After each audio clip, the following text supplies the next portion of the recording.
Ma que calor, bonjour, bienvenue sur ma chaîne YouTube Pépé World pour un petit billet d'humeur comme ça entre nous.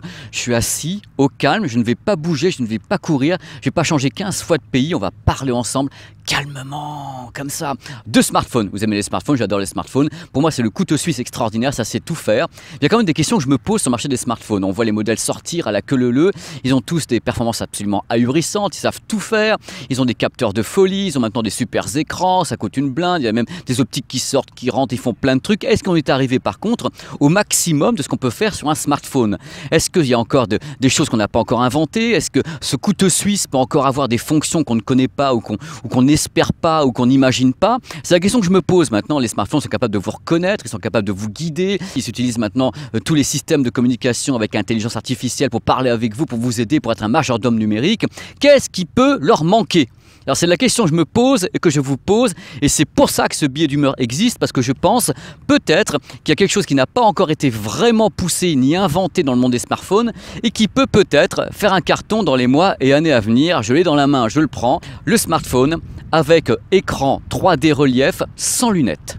Je répète bien, le smartphone avec écran 3D relief sans lunettes.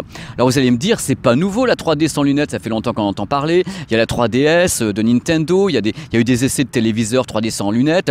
Oui, c'est vrai, ça fait moi-même longtemps que j'en entends parler. J'ai commencé à voir les premiers téléviseurs 3D sans lunettes et en 2008, dans les usines. J'étais avec LG, avec Toshiba, j'ai vu des essais comme ça et je suis parti en courant. Et oh là là, j'ai couru, tellement je trouvais ça mauvais parce que je trouvais que l'image était dégueulasse, on perdait la définition, il y avait un angle de vision qui était vraiment dégueu, il fallait vraiment mettre ses pieds sur des marques par terre pour avoir pile poil l'effet 3D, tu bougeais un petit peu, tu n'avais plus rien du tout, tu n'avais plus de couleur, tu n'avais plus de contraste, les noirs se barraient comme des malheureux, enfin bref, j'ai trouvé ça dégueulasse, j'ai trouvé que la 3D sans lunettes ne fonctionnait pas comme moi je l'entendais pour retranscrire, non pas du gaming, mais pour retranscrire des films, des programmes, ça ne fonctionnait pas. Et on m'a mis ça entre les mains. Il y a très peu de temps, on m'a dit écoute Pépé, regarde ce qui se passe actuellement en Chine. On m'a montré ce smartphone 3D relief sans lunettes, j'ai regardé l'image comme ça, j'ai été super vulgaire, j'ai dit oh putain, ils ont réussi. Ils ont réussi quoi? Ils ont réussi à faire en sorte que l'écran 3D relief sans lunettes ait des bonnes performances au niveau de la qualité de l'image. Et croyez-moi, ça m'a littéralement mis par terre. Et c'est pour ça que je voulais faire ce billet d'humeur, pour vous parler de tout ça. Et justement, cette vidéo est le prémisse à une autre vidéo qui va arriver dans très peu de temps sur l'ATV 3D, qui est la première plateforme française de contenu 3D. C'est l'équivalent du Netflix de la 3D. Pour qu'on soit clair ensemble, depuis le début, j'avais dit que la 3D avec lunettes à la maison, tous les soirs avec la famille qui regarde le film en 3D, ça j'y croyais pas du tout. Donc je me suis dit, il faut une autre solution.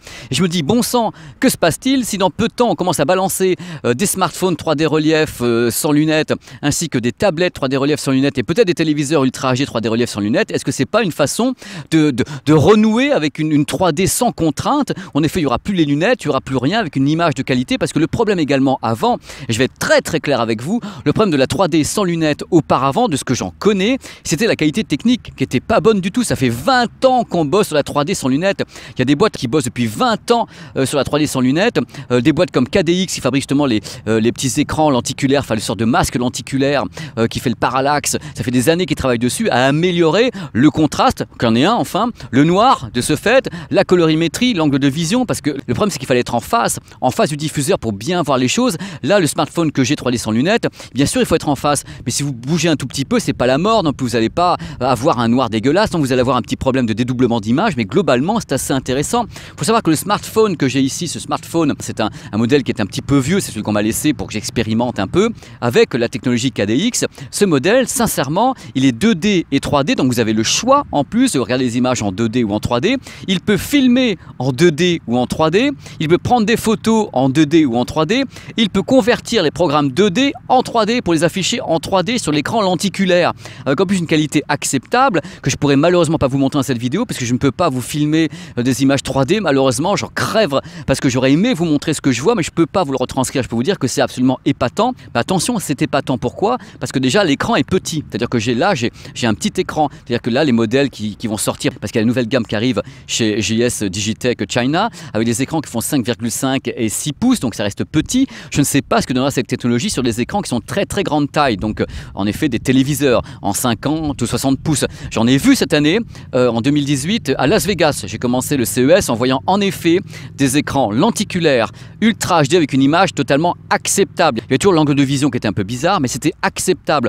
Donc le truc que je voulais vous dire dans ce billet d'humeur à la cool comme ça, assis entre nous au soleil, c'est que la 3D relief sans lunettes fait des progrès techniques dans le contraste, dans l'angle de vision, dans la colorimétrie, dans l'absence de petites pixels dégueulasses qu'on avait auparavant. Parce qu'il faut savoir un truc, c'est que quand on a une image diffusée par un smartphone ou un téléviseur, quand on place devant cette image donc la partie lenticulaire, enfin le masque lenticulaire, on perd la définition, on perd du contraste, on perd des choses. Là maintenant, ils arrivent à faire passer 90% de la luminosité au travers de cette couche, de cette surcouche qui est placée sur l'écran. Avant, cet écran lenticulaire bloquait tout. Il bloquait en effet la luminosité, il bloquait plein de choses. Là, ils arrivent à faire passer l'image correctement et c'est là qu'est le progrès de ces gens-là en Chine ou ailleurs. Hein. Moi, je connais ces gens parce que je me suis renseigné, j'ai enquêté, donc KDX à Shenzhen ainsi que JS Digitech. Ces gens-là progressent techniquement. Donc maintenant, les smartphones qui se pointent en Chine ou qui se pointeront bientôt certainement en Europe, aux États-Unis, parce qu'il y a des marques qui vont acheter les brevets. Hein.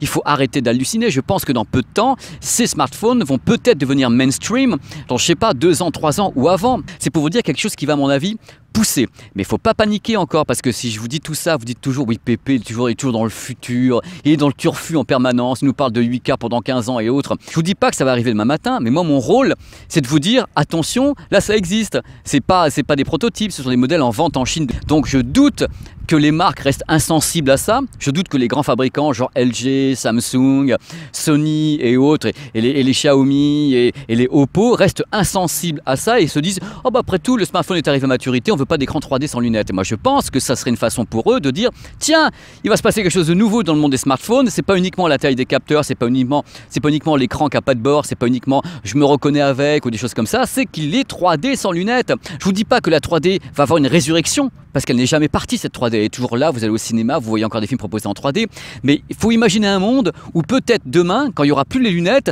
les gens diront mais c'est génial, mais bon sang de bois, c'est comme ça qu'il faut faire, parce que j'en avais marre de mettre mes lunettes, maintenant je regardais un film n'importe où en mettant mon smartphone comme ça devant moi, oh là là, et je vois la profondeur, je vois du jaillissement, je peux voir comme ça Avatar, je peux voir des tas de trucs sans avoir de lunettes, dans le métro, n'importe où, en bagnole, c'est absolument dingue, je veux dire la liberté est là, et je pense que la liberté est la clé de la 3D, c'est-à-dire le moment où on n'a plus de lunettes sur le nez, on a dit ah bah je suis libre, je suis entièrement libre. Maintenant il faut que la liberté passe par des bons programmes aussi, parce que s'il y a de la 3D avec des programmes de daube, avec des jaillissements nuls, avec une profondeur de champ qui ressemble à des cartes postales mis les unes à côté des autres, fatalement les gens vont se dire ok, lunettes ou pas lunettes, c'est la même daube, j'en veux pas. Donc maintenant en effet si ces smartphones se pointent, si en effet la TV 3D arrive à avoir des tas de programmes super géniaux, il y a plein de si hein, dans ce billet d'humeur qui est un billet d'humeur justement. Si tout ça se met à la queue leu, je vois pas pourquoi ça marcherait pas, puisque les gens, la 3D ça continue à les impressionner. Moi je vois tous les gens que j'ai rencontrés ici, j'ai montré ce smartphone à des abonnés super sympas quand j'étais à Nantes, des petits gars regardaient et disaient ah ça existe, mais c'est dingue, l'image est mieux que ma Nintendo 3DS, la définition est meilleure et autres, c'est fait pour le cinéma et pas que pour le gaming. On sent qu'il y a des progrès qui sont faits techniquement. J'ai montré également à des gens ici à San Francisco dans la Silicon Valley, je leur ai montré le truc, ils ont dit oh là là mais c'est ça l'avenir, c'est ça le next big thing, c'est ce truc là. Et moi j'étais là, je dis mais bon sang, ils ont peut-être raison quoi, c'est peut-être ça qui va se pointer sur des smartphones, c'est ça qui va faire qu'il y a autre chose que uniquement un capteur différent. Si demain matin un smartphone peut filmer en 2D, en 3D, diffuser des images en 2D, en 3D au choix avec l'écran lenticulaire, moi je trouve ça vachement bien, je veux dire ça c'est vraiment un truc nouveau. Donc ce qui m'intéresse sur les smartphones, comme je disais dans le début de ce billet d'humeur, c'est de dire est-ce qu'on est arrivé à maturité avec les smartphones ou est-ce qu'en effet on peut avoir un truc réellement nouveau. Et je pense quelque part en réfléchissant, je crois que ça serait réellement nouveau d'avoir ce type d'écran sur un smartphone, un écran qui était réservé à les gens connaissent, à la Nintendo 3DS ou bien au secteur professionnel, puisqu'on a en effet de l'affichage avec de la 3D relief, donc avec du lenticulaire. Si maintenant ça peut arriver sur des smartphones avec une belle qualité, parce qu'attention j'insiste sur ce point, si ça foire au niveau de la qualité, ça foirera tout court. C'est-à-dire qu'en effet les gens diront bon c'est bon maintenant la 3D on en a marre, les téléviseurs, il y avait les lunettes on voulait pas, et si maintenant les smartphones ont une image dégueulasse aussi, on ne voudra pas non plus. Il faut faire très attention à ça. Ce que j'ai vu là fonctionner. C'est-à-dire qu'en effet, l'image m'a scié. sur 5 pouces, hein, 5,5 pouces, 6 pouces. Je n'ai pas vu encore de grandes images avec les nouveaux écrans lenticulaires. J'ai vu ça à Las Vegas, j'ai trouvé ça bien, mais il faudrait que je teste un peu plus loin. Tandis que ça, j'ai eu le temps de tester en effet sur une petite image. Donc, mais après tout, le smartphone, c'est ça. Hein, on fait du gaming dessus, on peut regarder des séries dessus. Le menu est tout simple. Hein, à l'écran, vous avez des touches qui correspondent à l'univers, hein, soit 2D, soit 3D. Vous avez une caméra 3D, vous appuyez dessus. Enfin, c'est très simple à utiliser et c'est vraiment hyper pratique. Et c'est très rapide. Et moi, je trouve que l'effet est étonnant, même quand on filme comme ça. Mais faites-moi confiance quand je vous dis que c'est impressionnant. Et faites-moi confiance quand je dis que tout le monde à qui je l'avais montré, ici ou à Nantes ou à Paris, m'ont dit mais c'est juste du délire. Ce truc, c'est même pas gadget. C'est-à-dire que personne m'a dit c'est un gadget. Tout le monde m'a dit c'est l'avenir. Je veux dire, je me suis dit merde, mais il y a un truc qui se passe ou qui va se passer. Je vois pas pourquoi ça resterait uniquement dans les cartons en Chine et que ça ne viendrait pas dans le coin pour nous dire bah, oh, après tout c'est un smartphone normal, mais en plus il a un écran lenticulaire qui peut faire de la 3D si vous le souhaitez, c'est-à-dire qu'en effet, mis à part le fait qu'il fait de la 3D, le reste c'est un smartphone tout à fait classique avec un capteur, avec 2 capteurs, avec tout ce qui va bien, il y a le menu en français, il y a tout, il y a tous les paramètres, mais à un moment donné, paf, il y a une image 3D et il vous l'affiche en 3D. Et ça, je trouve ça absolument dingue. Vous voyez comment je suis? Moi je suis super enthousiaste, on dit toujours que je saute en l'air et que je suis toujours en train de me marrer, mais quand vous je me marre pas quand il y a un truc pareil et que ça me fait kiffer. Je ne sais pas ce qui va se passer dans l'avenir, je n'ai aucune idée. Mais par contre, je peux vous dire que je vais vraiment rester sur le qui-vive. Je vais vraiment continuer à voir ce qui se passe de ce côté-là parce qu'il y a un truc qui clignote là-haut. J'ai une petite clochette qui fait ding ding ding ding ding ding ding. Ça va peut-être se passer ding ding ding ding ding, un petit truc qui va arriver. Voilà, c'était un petit billet d'humeur super long, sans effets spéciaux de tous les côtés et tout, parce que je l'ai tourné comme ça la veille de la diffusion, dans un parc ici, tout près de San Francisco, enfin je suis dans la vallée, hein, je suis tout près de Palo Alto, tout près d'Apple, coucou Apple, le mec. Donc j'ai tourné ça comme ça, entre nous, il y a bien sûr, comme toujours dans l'improvisation, des grosses conneries, mais en même temps, ça fait partie de mon charme de sortir des grosses conneries. Il y avait plein de notes, mais enfin comme j'ai tout appris par cœur et que j'improvise, je ne sais plus si j'ai dit des conneries ou pas, il faut en parler. Dites-moi si vous seriez prêt à craquer pour un produit qui serait un smartphone 3D relief sans lunettes à un prix acceptable, parce que je n'ai aucune idée des tarifs.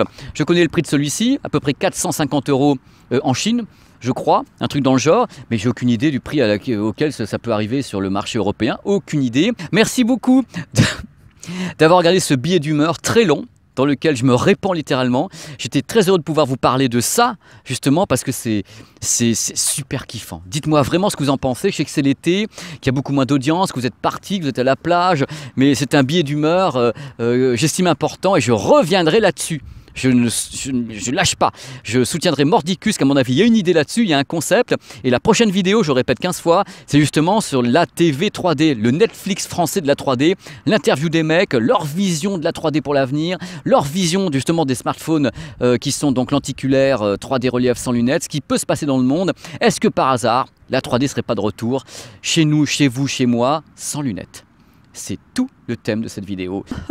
Je suis trop content. Allez, on en parle dans tous les cas. On en parle. Ciao. Merci d'avoir regardé cette vidéo avec le mec à la logorée verbale de l'année. Et j'ai bronzé en attendant. Hein. C'est vachement bien. Puis j'avais les cheveux pour me protéger en plus. Il y avait la mèche. Allez, coucou. À très vite. Ciao. J'aurai un mal fou à vous quitter. Hein. Ciao. Juste comme ça, il faut savoir que les cabinets d'études et les analystes prévoient un boom de ce type de produit à partir de 2020, 2021, 2022.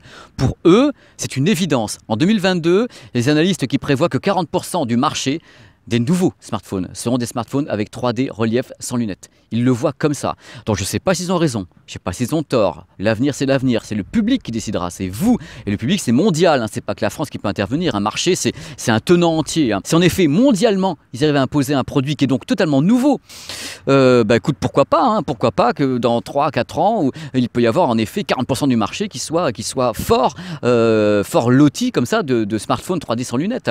On verra bien. Moi, j'attends, je suis un observateur dans ce monde. C'est vrai que je lance des choses comme ça sur cette chaîne, des idées, des billets d'humeur. On est là pour discuter ensemble. Mon truc, moi, c'est pas de rester sur ma position en disant rien ne bougera, la 3D, ça bougera pas. Non, mon truc, c'est d'essayer de voir ce qui peut bouger dans la profession. C'est ça qui m'intéresse, c'est d'essayer de voir un petit peu ce qui se passe dans le turfu. Est-ce qu'il se passe des choses intéressantes ou est-ce qu'on va se faire chier? On verra.